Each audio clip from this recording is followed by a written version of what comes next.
Salam à tous, Baruch Hashem, Ashchenu, Matov Chalkenu. On a le souhait de continuer l'écouter Moran avec le Pérou Shalom Malchut du Rav Shalom Aruch chez Yechie. Et on est dans la Torah 57, on commence la Hod Bet. Donc on a vu que la guérison de certaines maladies qui paraissent incurables va dépendre de réparer la foi dans les sages d'Israël, d'accord, afin de réparer les mains des anges qui, eux, vont amener la vitalité d'Hachem dans les herbes qui vont contribuer à faire les médicaments, qui vont recevoir leur force de guérir grâce à la transmission par les anges de la parole d'Akadosh Baruch Hu qui est dans la Torah. Et ça passe par le respect des sages d'Israël, d'accomplir les halachot, et de ne pas mépriser les sages d'Israël. Je vous renvoie au cours précédent. Continue la haute bête. Ou les hakim et taemuna nefula, il y a les débrinat Yaakov. Donc il nous dit maintenant, on va voir ensemble en fait quand on peut arriver à voir foi dans les sages d'Israël, voir la grandeur des sages d'Israël. Il nous dit pour redresser la emuna, la foi qui a chuté. Quelle foi? La foi dans les sages qui avait chuté. Eh bien, ça va être par la dimension de Yaakov. Pourquoi? Parce qu'on va expliquer en fait qu'ici, on va utiliser ce qu'on appelle le neder. Le neder, c'est de faire des vœux que normalement on ne fait pas, mais qu'on déconseille de faire. Mais ici, ce sera des vœux qui vont avoir cette force-là de nous ramener la Emunat Rachamim. Et pour les vœux, de s'engager à faire quelque chose dans la Gdusha, de faire un vœu de faire quelque chose de saint, et bien ça, c'est cette notion-là, elle est rattachée à Yaakov. Pourquoi? Parce que Yaakov, au créateur Abéarié, Yaakov, c'est lui la tête de tous les, comment on dit ceux qui font des vœux, de tous ceux qui font des vœux, des Nodrim. Ok. C'est lui le premier qu'on voit dans la Torah qui va faire un vœu. Comme c'est marqué dans la Torah, Vaïdar Yaakov Neder. Lorsqu'il est parti chez Lavan, il s'est marqué que Yaakov, il a juré, il a fait un vœu. Donc c'est le premier qui fait un vœu dans la Torah. Et donc Yaakov, il est appelé le Rosh Anodrim, la tête de ceux qui font des vœux. Donc quand nous, on va faire des vœux, eh ben, on est attaché à la dimension de Yaakov. Comme on va le voir après dans cette lettre-là du côté Moran, Rabbi Nachman va expliquer un peu plus. On va revenir sur ça après. Aïnolede Neder. Donc si tu veux redresser ta foi dans les sages d'Israël pour amener la guérison, eh ben, il va falloir passer par la dimension de Yaakov qui va être de faire des vœux. Chez Idor, Eze, Neder, qu'on va devoir prendre sur nous un vœu de faire quelque chose. Et le Rav de Chéri il rajoute tout de suite, c'est marqué dans sur le côté moral également, que tu prends un vœu que tu peux faire tout de suite. C'est-à-dire quoi? Parce que normalement, les vœux, c'est très dangereux. Si tu fais un vœu que tu ne l'accomplis pas, c'est extrêmement dangereux. Donc ici, le but, c'est pas de se mettre en danger. Qu'est-ce qu'il va falloir faire? Tu fais un vœu du genre que tu dis maintenant, voilà, tu prends de l'argent dans ta main, tu es devant la tzedaka, la guide t'a pris, voilà, t'as pris 2 euros dans ta main, tu as pris 10 euros, je ne sais pas, ce que tu veux. Et tu dis, voilà, maintenant, je fais le vœu de mettre cet argent à la tzedaka. Et juste après, tu le mets à la tzedaka. Comme ça, il n'y a pas de risque que tu fasses un vœu qui ne soit pas accompli. Ou bien tu dis, je fais le vœu d'étudier deux ou trois Teilim, mais tu le fais une fois que tu as le livre de Teilim devant toi, la main sur le Teilim avec le livre ouvert à la page, tu dis, voilà, je fais le vœu de lire 2 3 Teilim. Et tu dis 3 Teilim. Tu as fait un vœu, tu l'as accompli. OK? Donc ça c'est important de comprendre qu'on parle de vœux que tu peux accomplir et que tu es prêt à accomplir immédiatement. Il ne faut pas rentrer dans un vœu que tu ne vas pas accomplir qui est encore plus grave. Va l'aider à Neder, Yashoub, les Moulat Rachamim. Et par le vœu, en réalité, que tu vas accomplir, tu vas retourner, ça va te réélever automatiquement ta foi dans les sages du Ham Israël et on va expliquer pourquoi. Kikshen, le Moulat Rachamim, Prinat Tisakot Rachamim, Prinat Pele. Il nous dit, lorsqu'un homme il n'a pas de foi dans les sages du Ham Israël, qu'il a méprisé les sages du Ham Israël, c'est comme si en fait que les sages d'Israël ils étaient morts pour lui. Comme si qu'ils ne se trouvaient pas dans leur génération, etc., puisqu'il les méprise. Donc c'est comme si qu'il ne les côtoyait pas, comme si qu'il ne vivait pas avec eux, comme si qu'ils n'étaient pas là. Et ça, c'est Bechinat Pélé. Là, cette notion-là, il va falloir bien la comprendre. Cette dimension des sages d'Am Israël qui pourraient ne pas être là, ouais, comme si qu'ils n'étaient pas là, c'est une dimension Pélé. Pélé, c'est quelque chose d'extraordinaire, de surnaturel, qui est Pélé. Quelque chose de Pélé, c'est du domaine du surnaturel. Pourquoi? Pourquoi l'absence des sages du Ham Israël, leur départ, leur mort, shalom, ou bien un juif qui n'a pas de Emunat Chachamim, c'est la même dimension que quelque chose d'extraordinaire, de surprenant. Parce que c'est marqué dans le Navi, dans Yeshaya 29. Il y a un verset qui dit comme ça. Ineni Yosif le'afli et ha'am hazeh, afle vafele ve'avdach chachmat rachav. Le verset, il dit, et voilà, Hachem il parle, il dit, voilà, que je vais rajouter des choses surprenantes. C'est le même mot pélé, c'est-à-dire des choses surnaturelles, qui sont étonnantes envers ce peuple-là. Afla va faire je vais faire des merveilles et des choses surnaturelles. Va'avda chokhmat chachamav, et va disparaître la sagesse de ces sages. Or, sur ce verset-là, qui parle beaucoup de notion de pélé, on voit que c'est marqué 2 fois, Aflé va fêler, je vais faire des merveilles et des prodiges.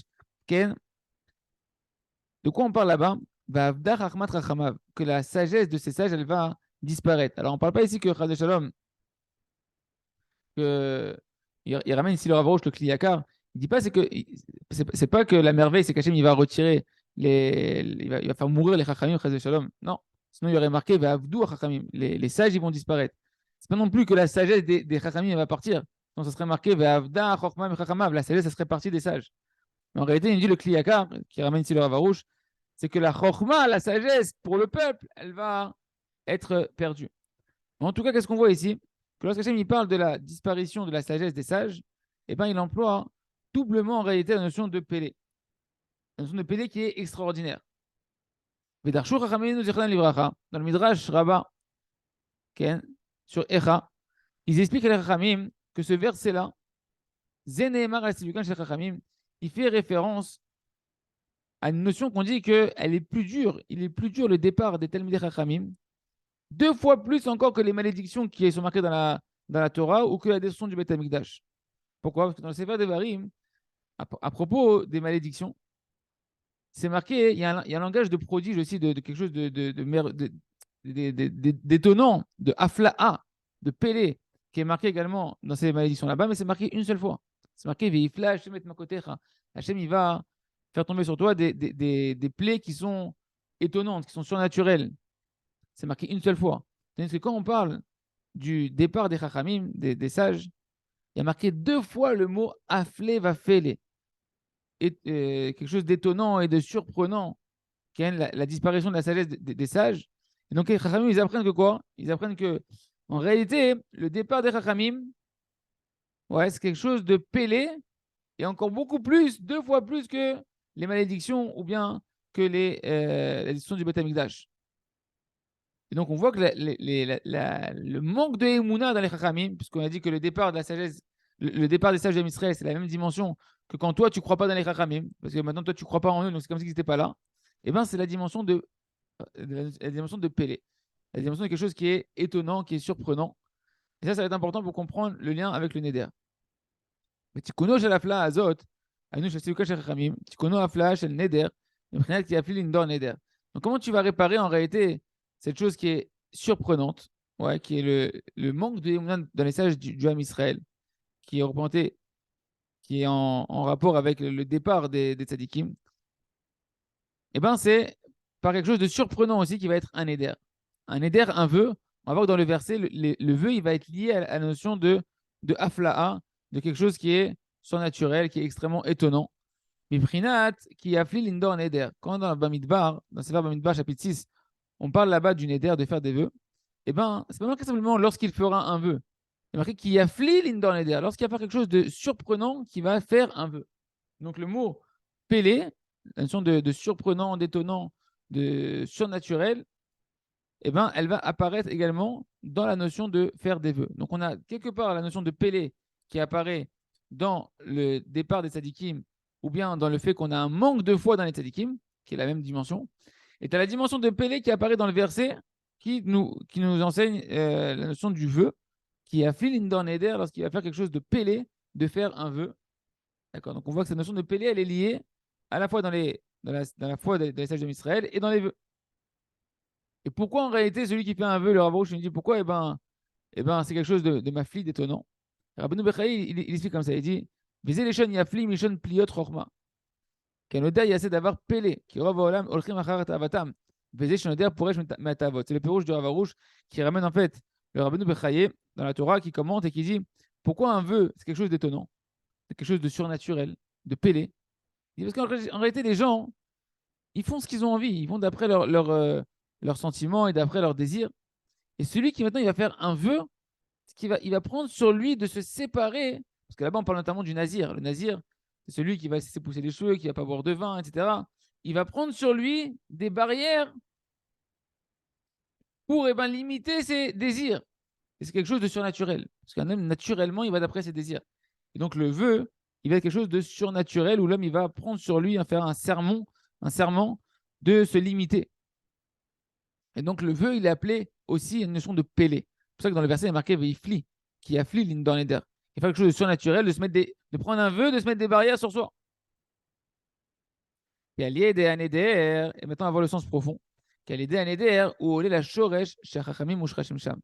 Dit Rabbi Nachman, que lorsque tu fais un vœu, et ben en réalité, tu es en train de monter à la racine, d'où les chachamim qui vont faire les lois, les sages d'Israël, et ben eux-mêmes, ils sont enracinés là-bas. Aïnou bechinot pliot chorma. C'est la dimension des merveilles de la sagesse. Et donc, comme il va monter en fait à l'endroit où ils puisent leur sagesse, les sages d'Israël, dans la notion de pélé, parce qu'en fait, dans les sphirotes, les sages d'Israël, c'est les chachamim, ils sont dans la sphère de la chorma. Mais qu'est-ce qui est la racine de la sphère de la chorma? C'est le keter. Or, keter, c'est la couronne. Keter, c'est une dimension qui est au-delà de notre entendement, qu'on appelle pélé, quelque chose de surnaturel, qui est complètement au-delà de l'entendement, de la sagesse. Et la sagesse, et ce qu'il y a au-dessus de la sagesse, c'est étonnant, c'est surprenant, c'est surnaturel, ça nous dépasse. Et ben, c'est le keter. Les chachamim, ils prennent en réalité, leur sagesse à l'endroit du keter. Quand une personne va faire un éder, elle va faire un vœu, et ben elle rentre dans une notion surnaturelle, parce qu'elle met des limites à ses désirs, etc. Et elle rentre dans la dimension du keter, qui est quelque chose d'étonnant et de surnaturel. Et donc, il rejoint la racine de l'endroit où les chachamim, ils prennent leur sagesse. Et donc, il est en train de faire remonter sa foi dans les sages d'Am Israël, puisqu'il est en train de se retrouver au même endroit spirituel de là où les sages d'Am Israël, ils prennent leur vitalité. Et d'ailleurs, il ramène ailleurs, j'essaie de vous retrouver le pirouche, très intéressant comme il avait expliqué ça. J'essaie de voir ça.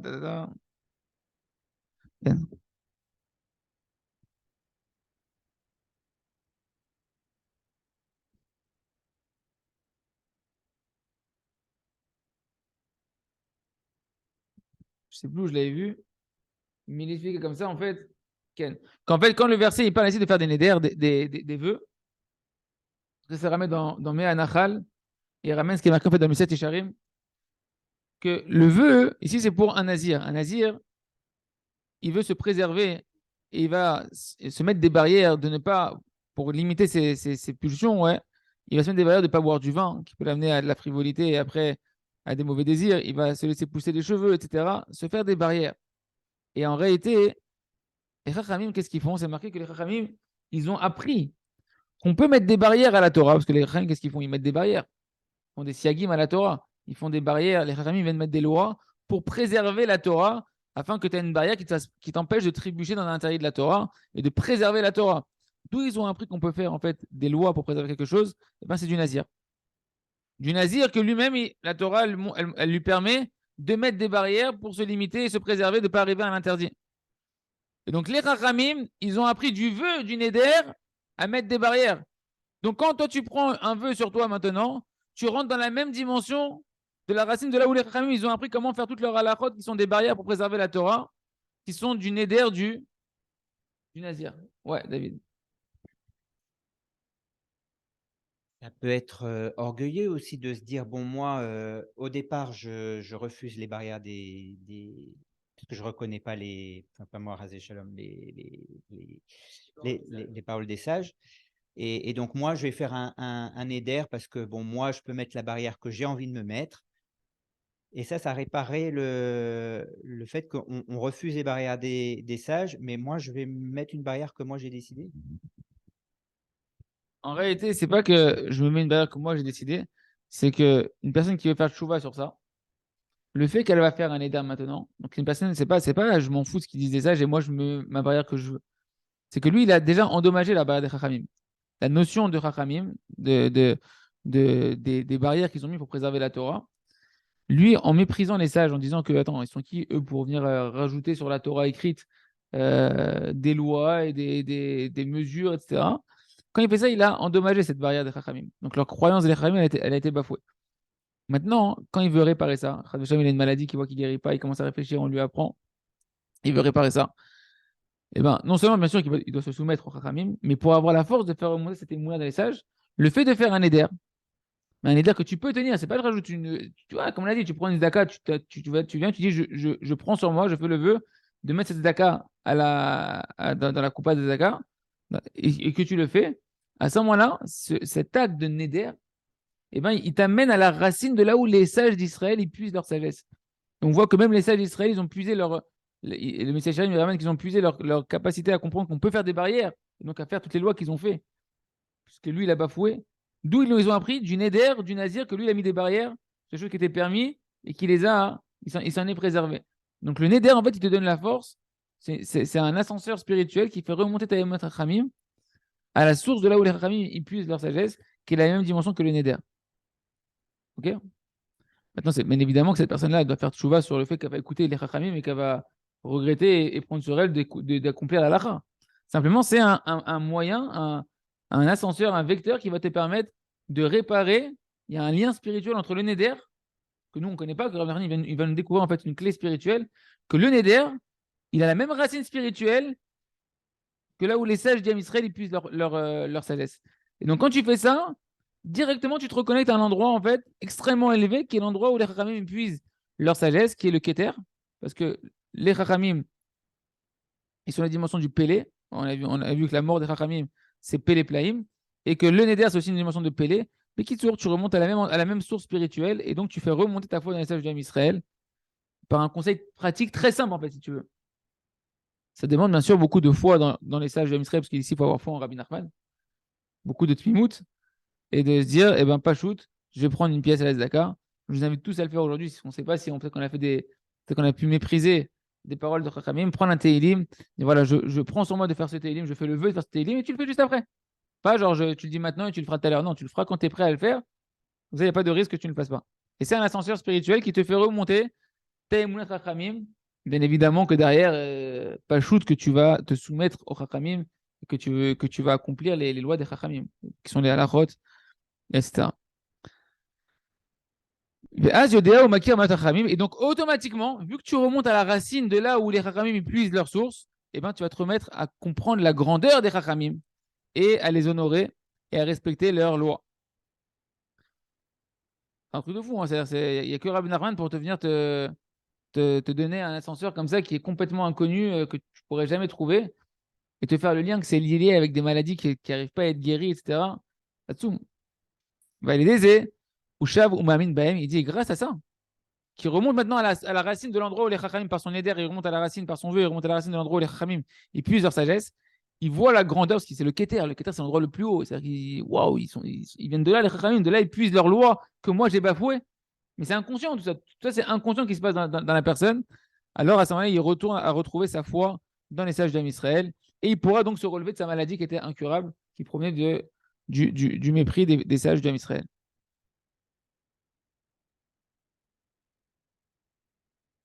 On continue encore un peu. C'est ça le sens du verset qui est marqué dans Ishaïa 25, prophète Ishaïa. Je remercie ton nom, je loue ton nom Hachem, car tu as fait quelque chose de surnaturel, d'étonnant, de pélé. De quoi on parle? Dit Rabbi Nachman, c'est un verset qui est coupé en deux ici. Hein. Rabbi Nachman a coupé le verset en deux. Je te remercie, je louerai ton nom Hachem, je remercierai ton nom Hachem, car tu as fait quelque chose d'extraordinaire. Etzot merachok emuna omen, les conseils lointains m'ont permis de renforcer ma emuna, ou de faire grandir ma emuna. Ouais. Je te remercie Hachem, car tu as fait quelque chose d'extraordinaire, car avec ces conseils lointains, tu as renforcé ma emuna. Quand on parle de emuna omen, le mot omen ici veut dire renforcer d'après le Malbim. On voit aussi dans la Mégatester, omen tadassa, que Mordechai il faisait grandir. Il a fait grandir Esther, il a éduqué, il a fait grandir. Okay, donc c'est la notion de faire grandir, de renforcer. Donc on parle de renforcer la Emouna, et pour nous aussi c'est la Emouna dans les sages de Israël. Qu'est-ce qui est marqué dans le début du verset? À propos du renforcement de la Emouna, il y a marqué Asita Pélé. Tu as fait quelque chose de Pélé, d'extraordinaire. C'est quoi Pélé? On a dit c'est la dimension du Neder, c'est la dimension du vœu. Aïnou, elle est dé Bechinat Neder. Quand une personne, elle va faire un Neder qu'elle accomplit immédiatement, facile, pas un truc dur. Shuberinat Pélé, que ça, cette dimension du Neder, c'est quelque chose de surnaturel, que tu vas te contraindre, tu vas t'obliger à faire des choses qui ne sont pas obligées. Donc tu rentres dans quelque chose de surnaturel. Naturellement, on ne s'oblige pas à faire des choses qui ne sont pas obligées. Toi, tu fais quelque chose en plus, tu te mets une barrière, tu te mets une contrainte, c'est quelque chose de surnaturel, d'extraordinaire, de surnaturel, à ce moment-là, Nitaken et Mounat Rachamim, ça répare la foi dans les sages du Israël. Okay, donc c'est ça. Asita Pele et Mouna Omen. Donc dans le verset, tu as fait quelque chose d'extraordinaire, c'est quoi? C'est le Neder, quelque chose de surnaturel, de se limiter dans ses désirs, de s'imposer des choses. Et Mouna Omen, tu fais grandir la foi dans les sages du Israël. Maintenant, on va décrypter encore d'autres parties. Rabbi Nachman va décrypter des autres parties du verset. Chez Hatzatam Merachok. C'est quoi que c'est marqué dans le verset? Etzot Merachok. Des conseils lointains. Parce qu'en réalité, les conseils des Chachamim et les lois des Chachamim, eh ben, c'est de la dimension de conseils qui sont lointains. Pourquoi lointains? Parce que c'est marqué dans le Talmud Yerushalmi. Il ramène en réalité il ramène le verset, le Talmud Yerushalmi va ramener dans Masechet Rosh Hashanah, il va ramener là-bas le verset de Michelet, Shlomo Améler, qui dit dans les Shetraïl, Mimehak Tavi Lahma, que la femme vertueuse, de loin, elle amène son pain. Ouais. Les Chachamim, dans les Yerushalmi, dans Masechet Rosh Hashanah, ils disent de quoi on parle quand Shlomo Améler, de quoi il parlait quand il parle de la femme vertueuse qui amène son pain de loin? Il parle en réalité des paroles de la Torah, les Chachamim, entre autres, qui sont pauvres à un endroit et riches à un autre endroit. Ça veut dire quoi? חכמים, שהחכמים למדים דבריהם ממקומות רחוקים שבתורה, שנמסר להם לדרוש התורה לכל חפציהם, ב-13 מידות תורה שהתורה נדרשת בהן, ומחויבים אנחנו להאמין לכל דבריהם מבחינות לא תעשו מן הדבר. Parce que les Chachamim, eux, comment ils apprennent comment ils font leur raisonnement? Comment ils vont tirer leurs lois qui nous font vivre aujourd'hui, qui nous font pratiquer la Torah? Eh bien, ils vont apprendre leurs lois d'un endroit qui est extrêmement loin dans la Torah. Hein, par exemple, c'est quoi quand on va faire une Xerashava? On va dire, il y a marqué ce mot-là dans ce verset-là, et dans un autre endroit de la Torah, mais alors super loin, il y a marqué un autre mot, le même. Et là-bas, on sait qu'on parle de cette notion-là. Donc, vu que c'est le même mot qui est là-bas et ici, alors je te fais un pont entre les deux endroits. Ici, je ne savais pas à quoi ça voulait dire ce verset-là. Mais comme ce mot-là, là-bas, il veut dire ça, alors j'apprends le sens qui est là-bas ici. Donc, ici, en fait, dans l'endroit où je ne comprenais pas, qu'est-ce qu'il faut faire par exemple, Xerashava? Ici, dans cet endroit de la Torah, il y a un mot que je sais qu'il existe ailleurs, mais ici, je ne sais pas c'est quoi le sens du verset. Qu'est-ce qu'il va me dire la Torah? Je suis pauvre. C'est pauvre ici pour moi. C'est pauvre en connaissance. Je ne comprends pas ce que ça veut dire. Par contre, là-bas, le même mot, il est lié à une connaissance qui est connue. Donc, elle est riche. Là-bas, je suis riche. Je comprends ce que ça veut dire. Et grâce à ces deux mots-là, je vais prendre quelque chose là-bas où je suis riche en connaissance et je vais la prendre pour ici où je suis pauvre. Et donc, c'est la notion qu'elle amène son pain de loin. Le pain, c'est la connaissance. De très loin, c'est les chachamim qui sont capables d'apprendre des connaissances dans la Torah avec un endroit extrêmement loin à cet endroit-là où je veux comprendre ici. Je vais faire des ponts, même si je suis pauvre, là-bas, je prends de là-bas où je suis riche. C'est cette notion-là que la Gemara ramène. Il nous dit Rabbi Nachman, parce que les chachamim, ils apprennent leurs paroles d'endroits qui sont très éloignés dans la Torah, parce que leur a été transmis à eux le mérite et la possibilité et la permission de commenter et de décrypter la Torah comme ils la désirent à travers les 13 midot, les 13 manières de comprendre la Torah, par lesquelles on va expliquer la Torah. Et nous, on doit croire leurs propos. Toi, tu n'as pas la sagesse des Chachamim pour pouvoir avoir ces 13 manières de ça. Tu ne sais pas manipuler ces 13 midot par lesquelles la Torah est commentée pour pouvoir interpréter la Torah écrite et donner des conclusions qui va être la Torah orale, qui va être les lois pratiques. Mais les Chachamim, eux, ils ont ça. Et toi, tu dois t'annuler à eux. La Torah elle nous a ordonné l'otasur minadavar. Tu ne vas pas t'écarter des paroles des Chachamim ni à droite ni à gauche. Et donc, quand le verset, maintenant, on revient à notre verset qu'on était en train de dire. Je te remercie, Hachem, car tu as fait quelque chose de surnaturel, des conseils lointains, tu as fait grandir ma Emouna. Donc, on a dit ici, ah, si tu as appelé, tu as fait quelque chose, je te remercie, Hachem, car tu as fait quelque chose d'extraordinaire. Ça, c'est le Neder, quelque chose de surnaturel, le vœu. Et Tzot Merachok, des conseils lointains, en fait, c'est les lois des Chachamim, qui sont capables de t'amener des conseils et des lois pratiques à travers des endroits qui sont loin dans la Torah. Emouna Omen, cette Emouna dans les sages d'Israël, tu me l'as fait grandir. Tout ça grâce à quoi? Grâce au Neder, au Pélé, au vœu que j'ai accompli maintenant. Et sur ça, je te remercie, Hachem. Vous avez compris le sens du verset? Ouais. Bien fait. Fini 2-3 lignes comme ça, on finit la lettre. Yaakov ou Bechinot Neder. Et Yaakov, il a la dimension du vœu. Chez Roche, les Anodrim, parce que comme on a dit, Yaakov, c'est la tête de tous ceux qui ont fait les vœux. C'est le premier commandant Torah qui fait un vœu. Moshe Katou va Idar Yaakov Neder. C'est marqué que Yaakov, il a juré de faire un vœu lorsqu'il allait chez Lavan, en chemin pour aller chez Lavan. Vezeu Mide Abir Yaakov. Et donc, Rabbi dit, c'est ça le sens qui est marqué quand Yaakov va bénir Yosef. plus loin, dans le chapitre 49, il va lui dire Midé Abir Yaakov, Misham Roé Even Israël, des mains du puissant Yaakov. De là-bas, hein, le berger qui est la tête, qui est la pierre d'Israël. Ouais. C'est quoi? Qu'est-ce qu'il veut dire ce verset, dit Rabbi Nachman? Perouche, Bishvil et Taken Yede Amalach, Anikra Abir, pour réparer les mains de l'ange. Rappelez-vous que l'ange, c'est lui qui amène la force à l'herbe de guérir. Et que ces mains-là, elles dépendent de combien tu vas pas. Elle est ni à droite ni à gauche des paroles des Chachamim, la main droite et la main gauche. Que tu vas pas t'écarter des paroles de Chachamim, ni rajouter ni enlever. Donc pour réparer les mains de l'ange, que lui-même il est appelé, on avait vu avant dans la Torah que l'ange il est appelé Abir, puissant. Alors juste là, on vient de voir comment il le bénit Yaakov. Il dit quoi? Midé Abir Yaakov, des mains du puissant Yaakov. Donc les mains, ça fait référence aux mains de l'ange qui amène la guérison dans la force de guérir dans les plantes. Parce que Midé, c'est les mains, Abir, c'est le puissant, puissant, c'est l'ange. Ken. Donc pour réparer les mains de l'ange qui est appelé le puissant, ça veut dire ben neder. Il faut utiliser les vœux de la bonne manière, comme on a expliqué. Et ça, chez Obechinat Yaakov, c'est la dimension de Yaakov. Hein, c'est ça le sens du verset, Midé Abir Yaakov. Si tu utilises Yaakov, tu vas réparer, qui est le neder, qui est le vœu, que lui, c'est le premier qui a fait des vœux dans la Torah, et bien tu vas pouvoir réparer les mains de l'ange. Est-ce que c'est clair déjà ça? C'est un peu dense, donc je m'arrête juste pour voir si c'est clair pour tout le monde. Ça va? Ok? Kimisham Roé Even Israël. La suite du verset dans la bracha, c'est car de là-bas, Roé Even Israël, il est le berger de la pierre d'Israël. En réalité, c'est pour dire que par le Neder, par Yaakov, ouais, qui est la notion de Neder, qui est le vœu, Nitaken Emuna Nikra Roé va être réparé la Emuna qui est appelée le berger. D'où tu vois que la Emuna elle est appelée le berger, parce que c'est marqué dans Télim 37, Mibhinat Ur'e Emuna, c'est marqué dans David Amer qui dit fait paître la Emuna, c'est le berger qui fait paître. Et donc la Emuna, elle est appelée Ur'e, et donc ça fait référence au berger. D'ailleurs, on parle des 7 bergers de la Emouna. Abraham, Isaac, Jacob, Moshe, Aaron, Isaac et David.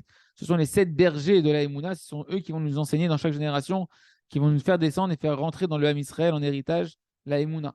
Donc la Emouna, elle est liée à la notion de berger. Donc dans le verset, ça fait parler de la Emouna. Quand c'est marqué Ur'e Even Israël, Ur'e, c'est la Emouna. Donc chez Nitaken à Emouna, Nitaken à Yadaim, Bibrinat, Lotasur, Canal. Et quand tu répares la Emouna, en particulier ici la Emouna dans les foi du Ham Israël, grâce à Yaakov qui a la notion de vœu, en faisant des vœux, à ce moment-là, eh ben, tu répares les mains de l'ange. C'est-à-dire que l'ange, il a la main droite qui peut recevoir la force d'Hachem et la main gauche qui va pouvoir faire influer cette force-là à l'herbe qui doit avoir des propriétés de guérir. L'herbe reçoit ses propriétés de guérison. Toi, quand tu vas prendre le médicament, tu guéris. Le tassour, canal, c'est la dimension de tu ne t'écarteras ni à droite ni à gauche des paroles des Chachamim. Il reste une l'école que chacun prenne sur lui d'essayer de faire des nédarim, des petits nédarim, tout petits nédarim, des petits vœux qu'on va accomplir immédiatement. Je répète encore une fois, mais de la Zlaka, juste au moment où tu vas la mettre, tu fais le vœu. De dire je vais étudier un petit passage d'un Sefer, tu jures que tu vas le faire, mais une fois que le Sefer est ouvert et tu le fais, ou bien encore un Teilim, etc.